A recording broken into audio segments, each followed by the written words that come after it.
Hey, before we get started, I just wanted to say thank you so much for checking out my very first episode of the Mason Fridley Podcast. As I am building this podcast, I am having a little bit of audio technical difficulties. So the first few minutes of this episode will be a little shoddy, but after that, it cleans up dramatically. So thank you so much for listening, and I hope you enjoy the show. Joining me today is a true Indiana legend, Scott Fridley. Currently in his 36th year at Anderson University, Scott has amassed over 260 career wins and led his team to 5 conference titles. Beyond the hardware, he has recruited and mentored over 1,300 college athletes, 100 of them being all-conference competitors, and raised nearly $1 million to build a premier soccer stadium right here in Anderson, Indiana. From his roots in Alabama and Wisconsin to hosting over 15,000 kids over 32 years at the annual Anderson Soccer Camp, Scott's mission is simple: spreading a lifelong love for the game, for the greatest game in the world. Please welcome a coach who lives, breathes, and preaches the beautiful game. Oh, and he's my dad. Welcome, Scott Fridley. Thank you. How are you? Thanks for coming over all the way from across the street to hang out with me and glad to talk a little bit about your experience. So today, what I really would like to cover is, like we were talking about, we did in the intro, you've been at this for almost 40 years, almost 4 decades. What the people are going to want to know is, how does experience impact success? So that's kind of what I want to unpack today. What I kind of want to open with is, how did you get into college soccer? Well, when we left Wisconsin, when I came to Anderson University, when I got to school, we started a soccer program. Truth be told, I probably spent more time building a soccer program than I did in the classes I was probably supposed to be in, but it just made sense. So we got into getting the team going, got started as a club, and we were very fortunate to have quite a few good players that were already here, starting it with Mike Larson and Ken Julian and Peter Woods and that whole group. And it was just the opportunity to do something that sets you apart from other people. You don't get a chance to always start a collegiate program. Right. And it didn't make sense that Anderson didn't have. So we spent 5 years, and then I knew sometime in high school that I wanted to coach. I just didn't know, was I going to be a teacher? Was I going to be a businessman? I was not really sure how that was going to play out. But as soon as I got to college, I started coaching local club, had a YMCA team the first year I was here. Okay. Then I started coaching club, and that's always been, I love coaching kids and kind of teaching them the formation, how the field breaks down. And what year would that have been? 1986 is when I came, and I think that first year I had a YMCA team. And then 1986. Yeah. Okay.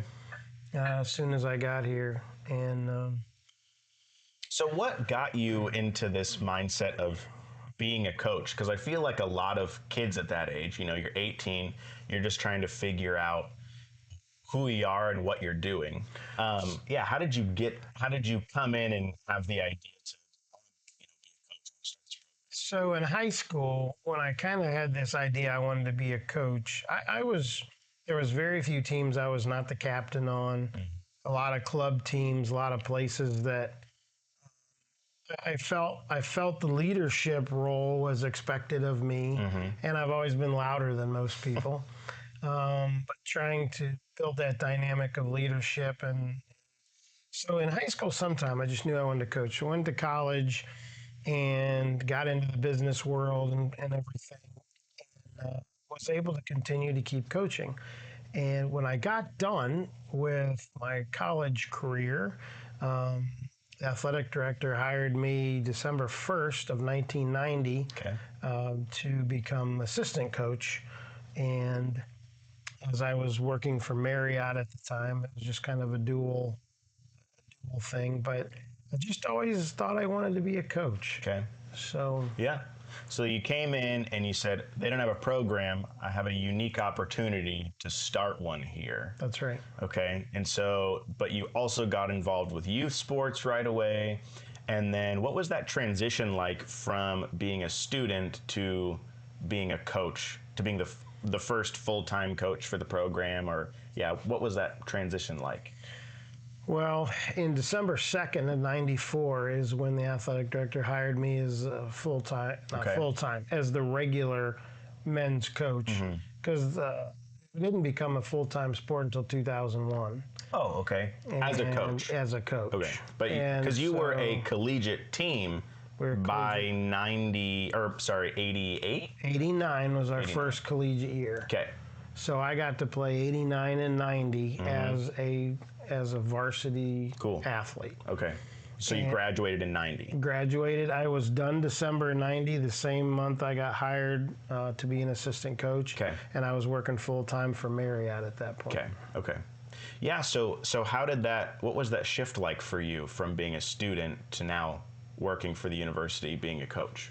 I probably just figured it was normal. I'm not one that have ever required a ton of sleep late at night, so I'd go from work to recruiting to then, or whatever the case may be. At that point, I was recruiting a kid from the West Coast, and so you were recruiting in college? Oh yeah. Okay. What was that like, balancing that with school? Well, when you're trying to start a program, you're trying to find players. You're trying to find people that want to be here for all the right reasons. Is Anderson the right fit for me? Yeah.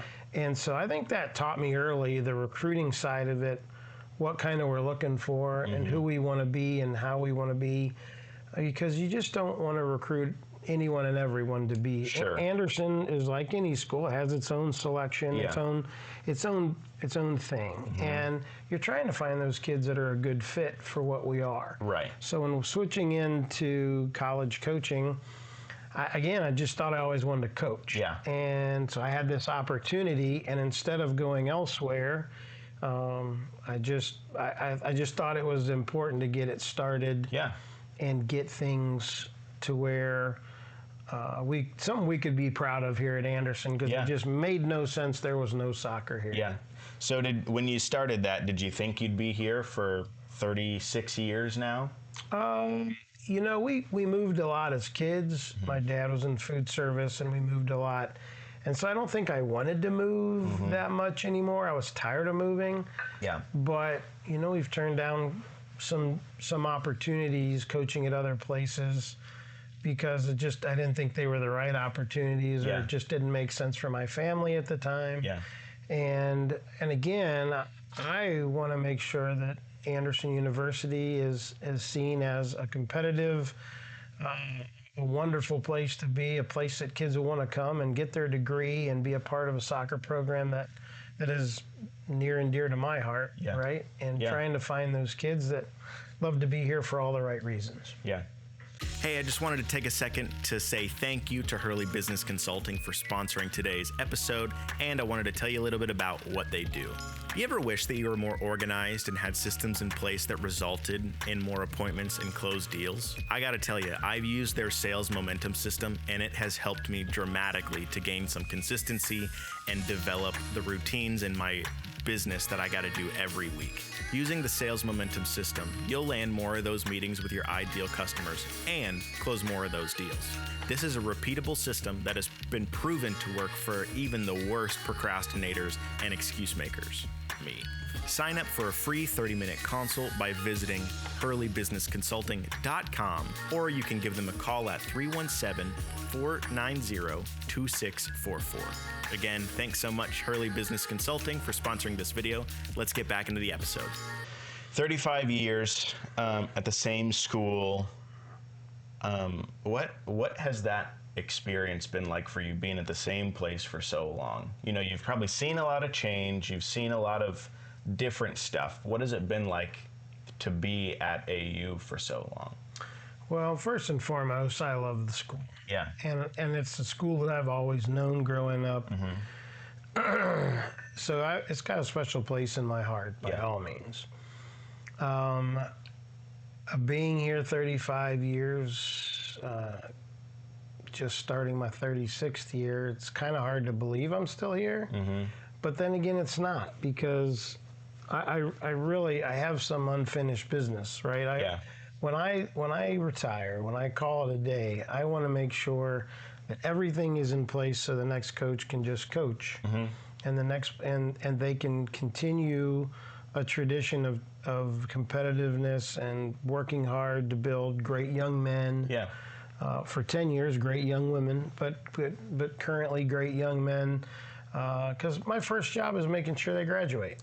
And soccer is a disciplined highway, as I call it, to make sure they go to class and do the little things to graduate. But I feel like I'm awfully fortunate, because I ended up, I've started a family here, and I ended up just, with me not leaving, just putting an opportunity for kids to come and play and be a part of a good institution.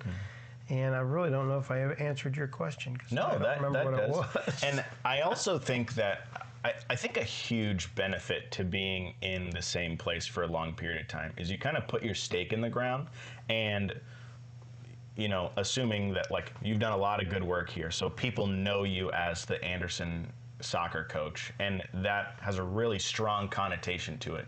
So anytime you have an alumni, or you have people who know you, who it helps for recruiting purposes, I'm sure, but also just people can associate you with the same with the same thing, and I think that's really helpful as well for your career, but also for for the university. It helps you put your stake in the ground, I think is what I'm getting at. Yeah, no, I think that's fair. I've had a lot of situations where I've recruited kids where I knew their parents.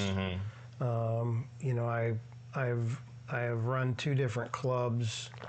You get those kids. Soccer clubs, yeah.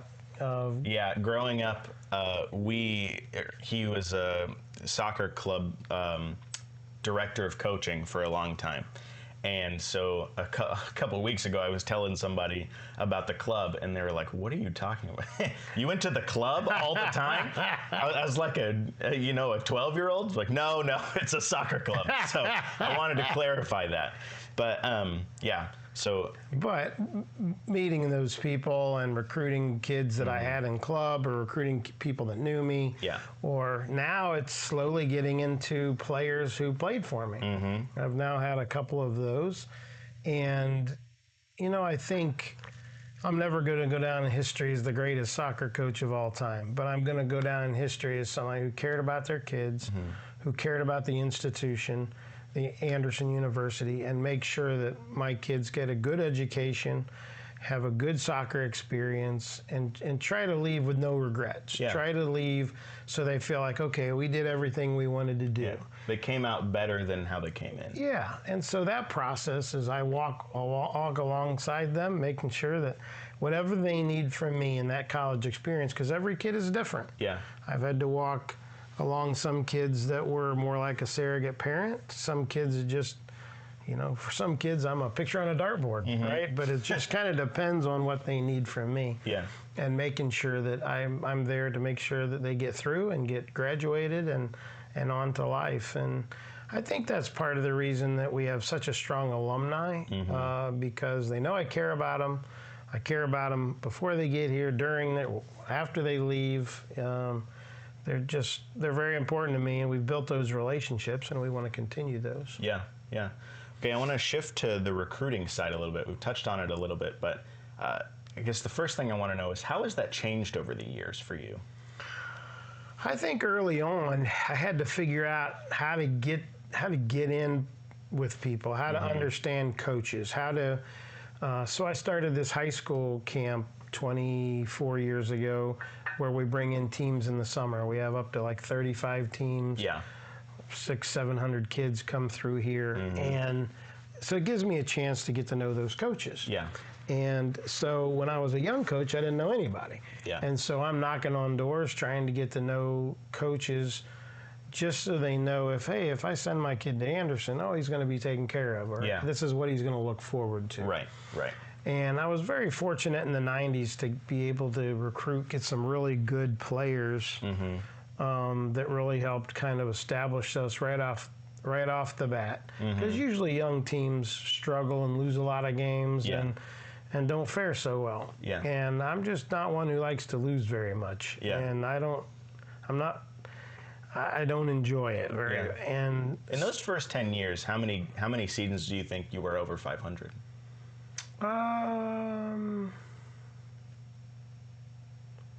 We were 500 a few times. Over 500, probably 2 or 3. Okay, so at least half. You were at least 500. Probably. We've always been around 500. Okay. We've never we never just hit the tank. Yeah. The only what we would call a record-wise terrible season was COVID year. Okay. And that was a whole different experience in its own right. Yeah. But that's the only really bad year that we've had. So. And for those of you that don't know, being 500 means you have as many wins as you have losses, at least. So being under 500 is having more losses than wins. Over 500 is more wins than losses. So, okay, so kind of in this, how did you break through some of those barriers early on for the recruiting? Well, I think coaches seeing me at games, I think coaches building those relationships with me, then getting kids from those areas and them having a good relationship is critical. Okay. One of my still very good friendships and alumni, one of my kids from Beaver Creek, Ben Guthrie, was in my first recruiting class. And that group, great young men, and just getting people in his area to understand, this is a good option. Yeah. Because, we're a small school and you're competing in Ohio with Ohio State and everybody else. Yeah. And so you're trying to just make sure that people understand it's a good option for their kids. Yeah. We're going to do right by them. We're going to take care of them. They're going to get a good education. And the thing is all my kids, they've gotten great educations. They all have jobs. They're doing well. Yeah. They've been very successful wherever they went. Yeah. And so I think at the end of the day, it's just trying to find those kids that are the right fit and are going to do well.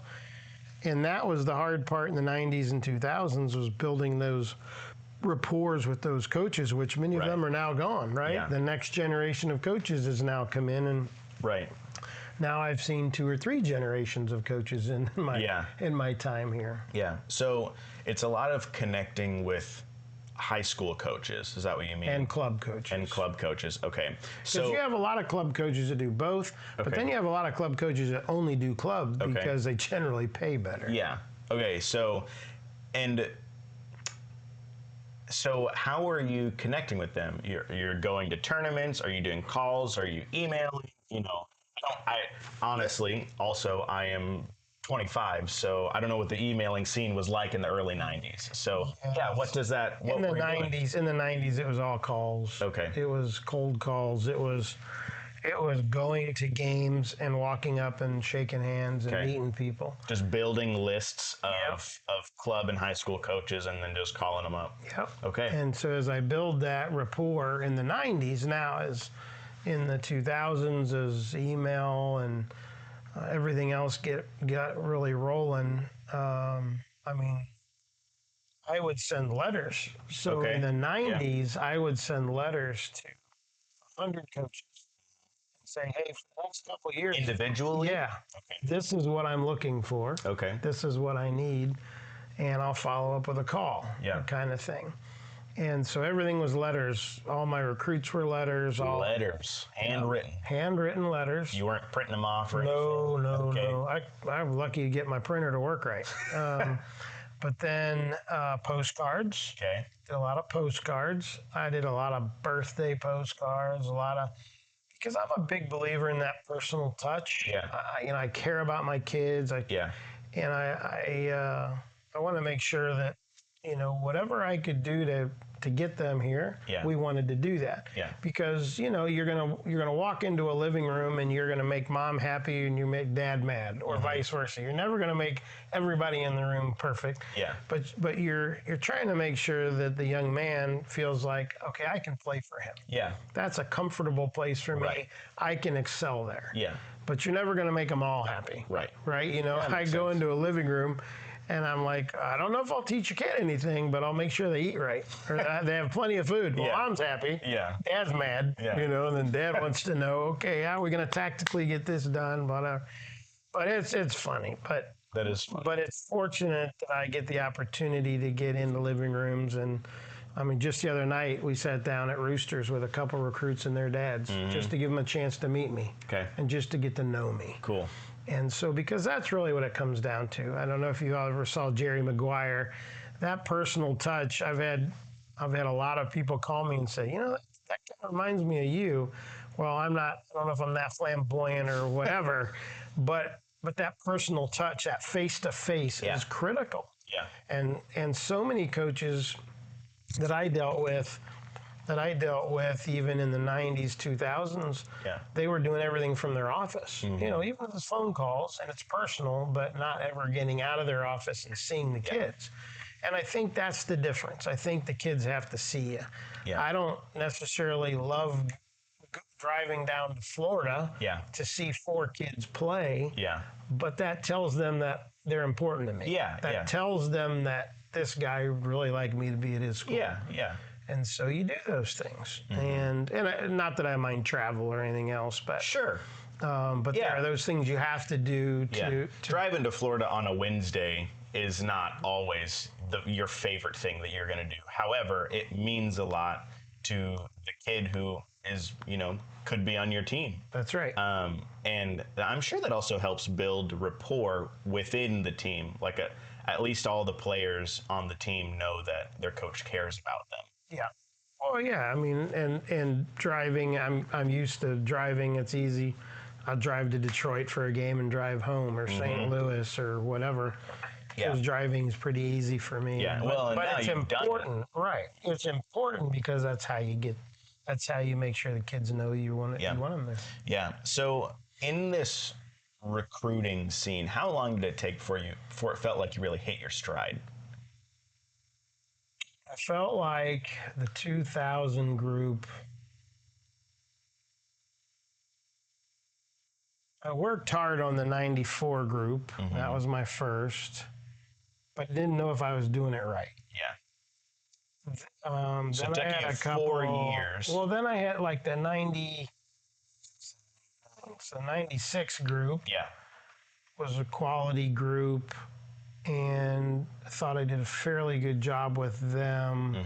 But that's really when I started getting into houses and making sure they saw my face. So it took you about 6 years to start getting into houses. Well, if I started recruiting while I was in school, but let's say 1990. Yeah. And then it took me, those assistant years to the beginning of head coaching years to get that first class. Another 4 years to get that second quality group, because that group of freshmen, they had some real success. Yeah. And then the 2000 group, I think that's the group that won the first conference championship. With 4 freshman starters. Okay. So I would say it took me 10 years to get in my rhythm. Yeah. Right? Because everybody wants to tell you what the right way is. Yeah. You can buy books, you can go watch, all kinds of videos and everything on how, but if it doesn't match your personality and who you are, it probably won't work. Yeah. You've got to find what works for you and what your comfortability is. Yeah. Because if you're an introvert, you may not be maybe as comfortable in a living room as an extrovert. Or if you may be just finding your stride and seeing what works best for you and gets them to come to school. Yeah, that makes sense. So it took you about 10-ish years. I mean, obviously you found success in between that time, but it took you about 10 years to feel like you were really in your rhythm. I think it took me that first 10 years to find out what works and what doesn't work. Okay. I would go to games, for instance. I would go to games. I don't ever bother kids at games. It's something I never do unless they come up and talk to me. Yeah. I just don't think it's the right time to do it. Yeah. Doesn't mean a parent's not going to come say hello or whatever, but I just don't do that. Yeah. Even to this day, I don't. But I had a situation early on where I called the coach, asked about this kid, and found out they were playing another team, a kid that I was interested in, in Ohio. So I called the coach and I said, hey, just making sure the game is still blah, blah, blah, and just, want to talk about, this player. And so, we talked for a little bit, get off the phone. I drive to the game. Yeah. And here is an 80-minute kid who ended up playing 10 minutes that night in the game. And he didn't play him because he knew I was coming. And that was the last coach that I let know I was coming to a game before it happened. Why would the coach have not let the kid play? I don't know if he thought it was too much stress. I don't know.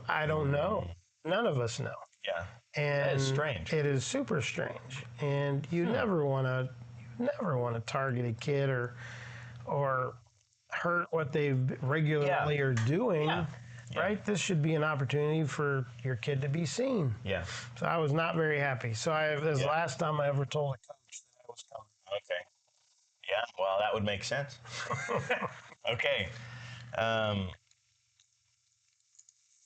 So what would make a good Division III recruiter?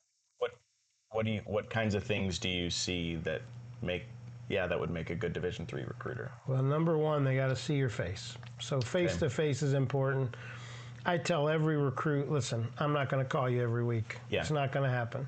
My job is to make sure I want you, tell you what the school can do for you, and then see them play. Because I want to see, generally, I'll see a kid play at least 4 times over the course of the recruiting. Okay. So just to give you an example, I'm pretty much done with my 26 class now. I usually try to be done by middle of December for the following year. Yeah. So I can identify the following.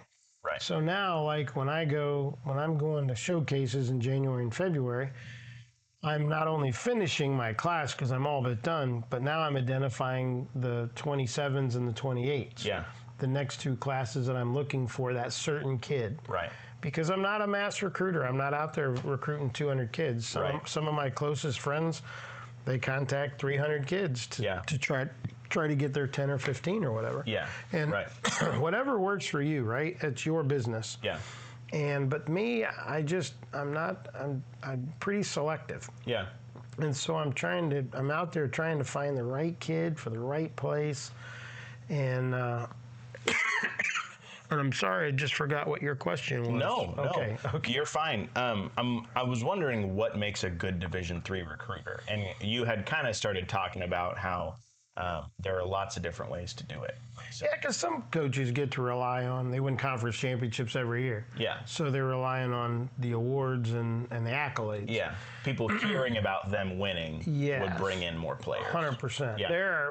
Some of my closest friends have probably 5 times the amount of people emailing them about wanting to come there than I would ever get, because people are still finding out about Anderson. Right. I have kids in Indianapolis to this day that still ask where Anderson is.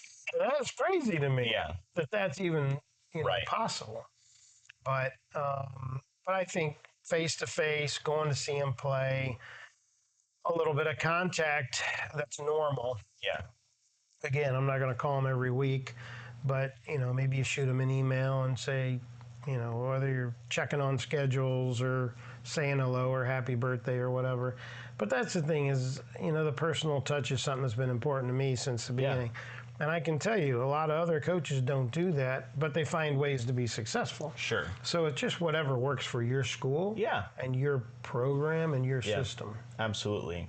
And kind of what I'm getting at here is, like, over the years, you have developed your own system, right? Have you seen some of the things that you do work for other people as well over the years? Sure.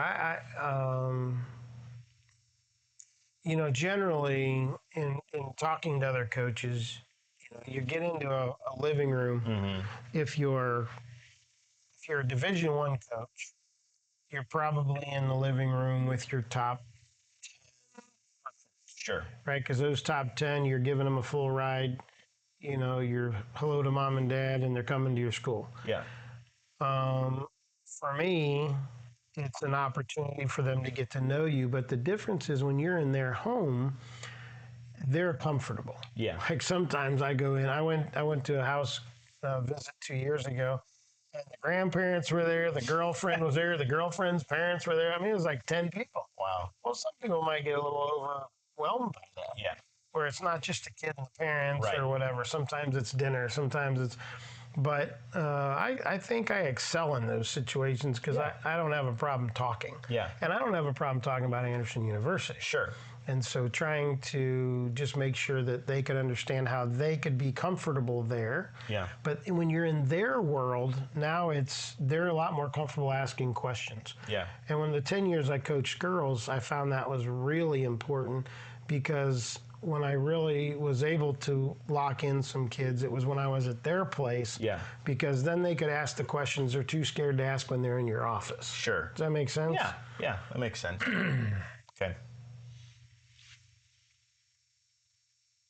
So, okay, what are, at the end of the day, when you're recruiting, you're selling the university, you're selling your program. What are some of the biggest lessons you've learned about finding the right players? Lessons I've learned. Number one, every kid that you think will be perfect for you isn't always perfect for you. Okay. Right? I think as you learn, I think about like a new coach when they get a job at a school that they were not an alum at. Mm-hmm. They've got a lot of work to do to get to know that school, its majors, its admissions, its everything. Right. Where in this situation, if you are at a school where you were an alum, you have a really good base to start with. So it's not as much, you're not out of your, what's the word? It's within your comfort zone to be able to talk about. Yes, because somebody says, hey, how do I do this? Oh, you go over to this office and do that. If you're at a new school, that's a whole different ballgame. Sure. Now, you might have assistant coaches to do a lot of that and all that. But when you're in a scenario like this,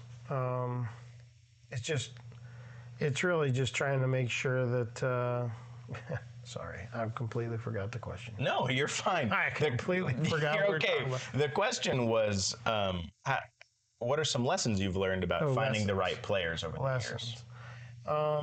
I spend a lot of time looking at kids that they don't know I'm there. So here's an example. I was after this kid, and we'll just say he's in Indiana. And this was probably 10 years ago. And I was at a sectional game watching him play. And I had decided for sure that was my next forward, we'll just say. And I liked this kid. I liked everything I knew about him. Towards the end of the game is really intense. Next thing I know, he's fighting with the referee. He's got a tantrum. The referee didn't call a foul that would have won the game. The kid's banging his hands and knees on the ground and cussing and using the F word and just going crazy. Yeah. And I'm like, done. I'm not recruiting that kid. Even though I think I can be a good help to the maturation process. Yeah.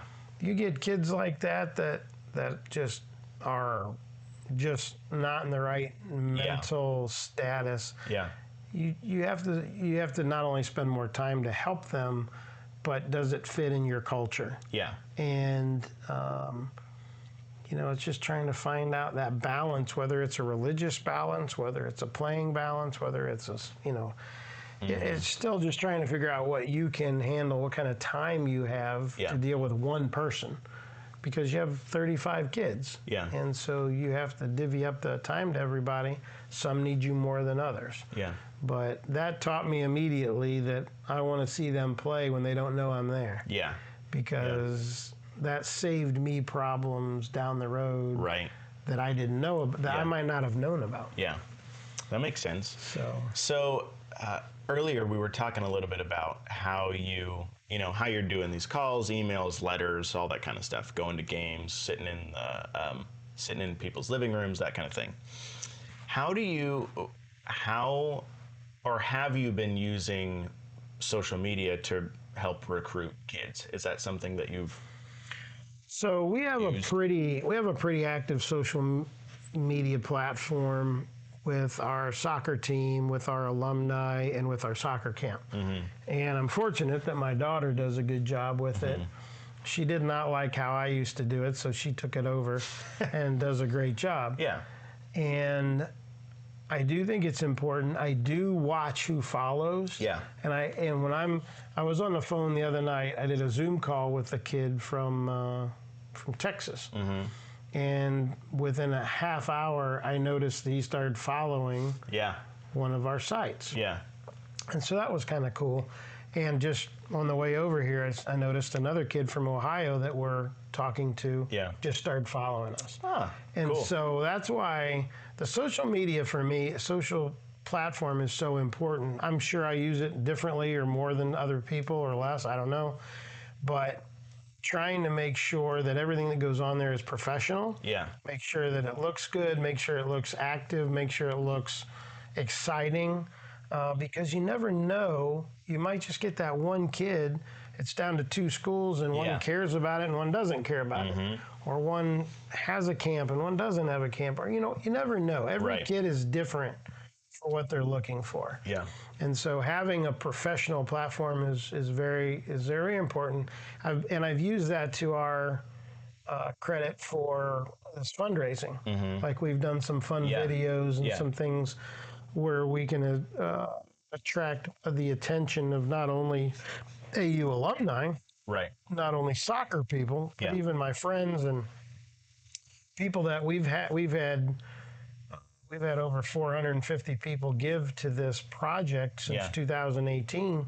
But it's not just alumni, right? It's just all kinds of people you can imagine that want to be a part. Yeah. Yeah. Okay, so social media plays the role, would you say more of an auxiliary role? Like you're obviously still going out and doing the recruiting, you're seeing people in person and all that kind of stuff. But the social media is really helpful for continuing that trust building. I think it's important for this generation. Okay. Because, we didn't have it in the 90s, 2000s, right? And then we didn't really know how to use it to our advantage. Where now, we're going to start a podcast at our camp this summer. Yeah. And all these things that have come to fruition, our games are now on YouTube TV, and the guys that announce the games are fantastic. Yeah. And so I don't think that was important 10 years ago. Okay. But with this generation now, they're on their phones 24/7. They're looking at every kind of school and what they have and who they are. And you can go to our 3 platforms and you can see pretty much who Coach Fridley or Anderson University soccer is pretty easily. Yeah. Because between the camps, the alumni, the project, and what the team is doing, and you can see everything from birthdays to wins to big games to games that didn't go so well. Yeah. How do you think it impacts the parents? Well, I don't think it impacts them near as much yet because those parents that are 40s, they're still on the back end of social media is new to some of them, right? Just like it is to me. Sure. And the younger parents, it probably impacts them more. I do see some of them that'll follow us. I don't know that I've noticed a big difference except for Facebook. Okay. Because we're on Facebook, the 40s are on Facebook, and so when I market for camp, I market that older group in Facebook. Okay. I don't market the younger group because most of them aren't on Facebook. Yeah. My kids always laugh at me because I call it the Facebook or something funny like that. Yeah. But so now it's trying to see who you're marketing towards and how you're attentive to those ages, the younger parents. So when I'm marketing to the little kickers, it's not anything mostly anything about Facebook unless you're marketing to the grandparents. Right. But the younger parents, the 20s and 30s, all the social media outlets all work for them. And we don't do much with Twitter, but mostly Instagram. And So you talked a little bit about how social media was important for your fundraising. Tell me about that. How's that gone? It's gone really well because everybody, most people that I talk to are friends of mine internationally to local, have at least seen it. Yeah.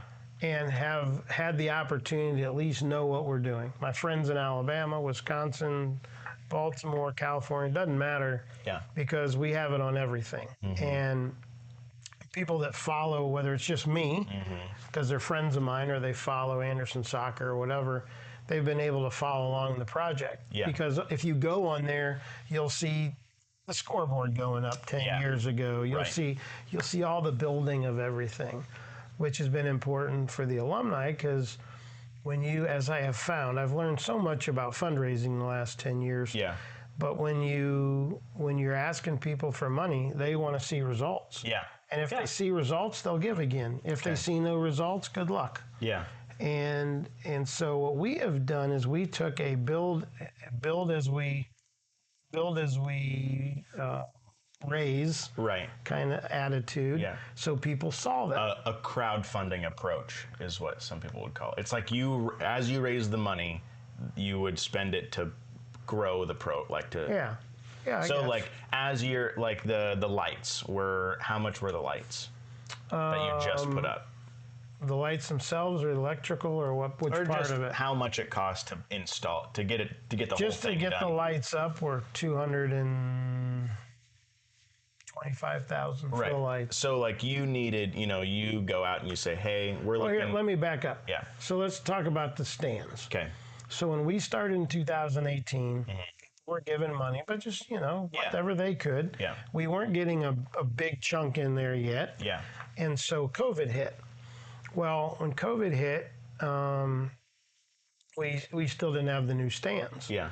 And so I had this group of alumni that got together, and it actually happened. We were leaving Bluffton, we're on the bus, and one of the alumni called and said, hey, let's get these stands done.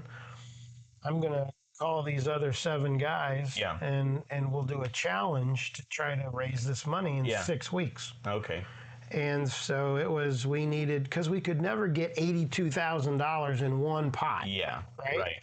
And so we needed 85 or 82 or whatever it was, and then installation. And so this group said, okay, we're going to give you $45,000. Right. We're committing to that, and we'll do a challenge, 1-for-1 challenge. And so within 6 weeks, we had the 90,000. Wow. And ordered them. As we all know, COVID hit, and that's how we did the stands. Yeah. And so as we have progressed, the very first thing we did, because I was tired of carrying hoses all over the field, was the underground water system. Yeah. That was the very first thing.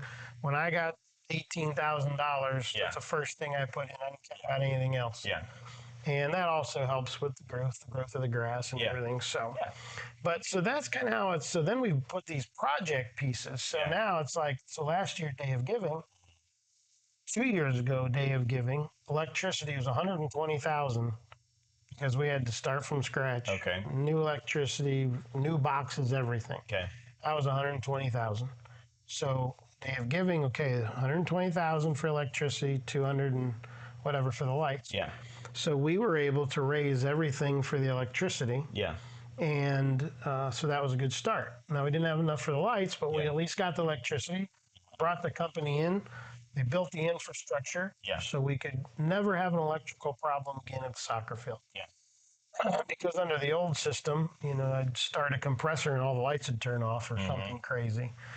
So then this year's Day of Giving, we went after the lights. Okay, we need that point, it was 185,000, which we raised on the day of giving, because then with the installation was 20,000.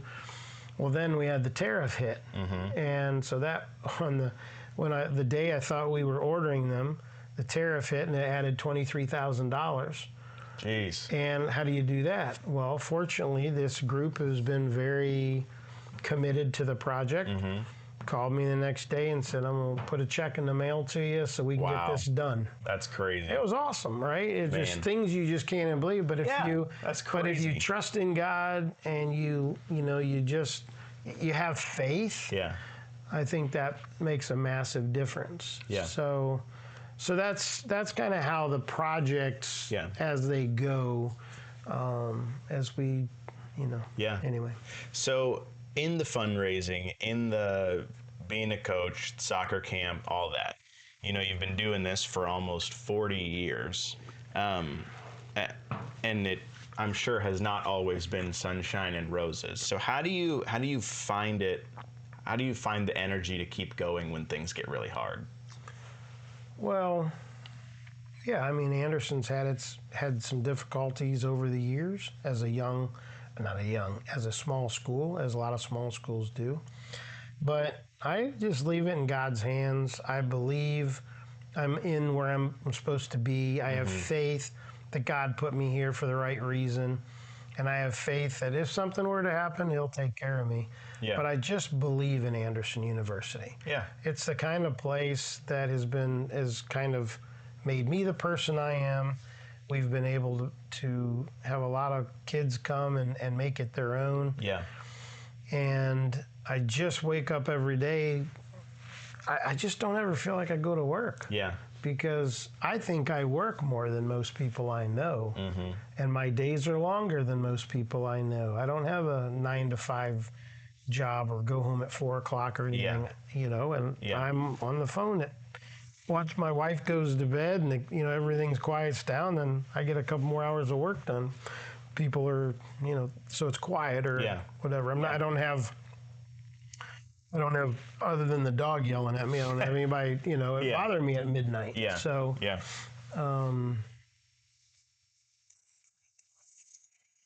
it's terrible. I was just asking how do you find it within you to keep going when things get hard? I just think this is where I'm supposed to be. And God just kind of keeps giving me the excitement. Again, I wake up every day excited to work, and you just love what you do. I do. I love what I do, and that's probably the best way to put it. But that social media piece you asked me about earlier. In the fundraising, the younger parents like to see what's happening in the growth. The alumni like to see where their money's going and how it adapts to them. The older like my group, we're all only on Facebook mostly, but this way you tie into each group so everybody gets to see what you're doing. And so whether it's Instagram younger or Facebook older, everybody has a platform to see what's happening at Anderson. That makes sense. A lot of my colleagues will call or text and say something that they know about my program that shocks me. And like, hey, that was cool that, your sign went up or whatever. Like, how did you know that? But everything's on social media. And again, my daughter does a great job with it. So recently you posted that 12 of your players made the academic all-conference selection for Division III. And that actually set a new school record. Congratulations. So I'm wondering why you're so passionate about the academic standards of your team. Well, I think it goes hand in hand. It doesn't mean that you have to have a 4.0 to play for us. Goodness knows my parents would tell you I was not the greatest student ever. But I was passionate about whatever I was passionate about. If there was a subject I was passionate about, I'm all in. If I didn't care about it, I'm all out. Whatever.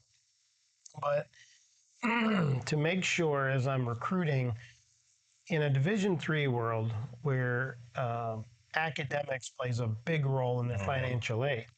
So let's say a place like Anderson is 50,000 plus, and you have a kid that's got a 4.0, he might get $20,000 or $25,000 in academic aid, which now makes it the cost of a state school.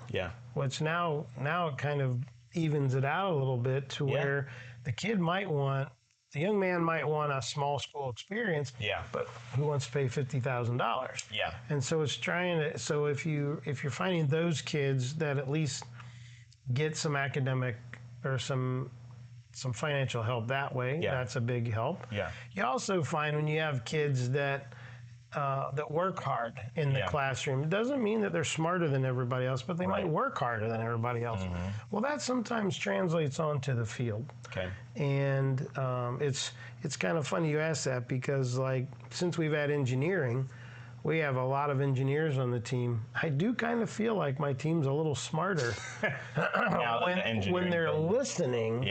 And we've always had a lot of business, we've had a lot of everything from doctors to, but I think there is a little correlation to the wisdom of the team. When they're working hard in their classroom, I think sometimes that correlates to the field, because now they're listening to us better, and they're paying attention, and they're following the plan a little better. So we are starting to run out of time. I have one more question for you. I'm just wondering, what's your favorite thing about your son?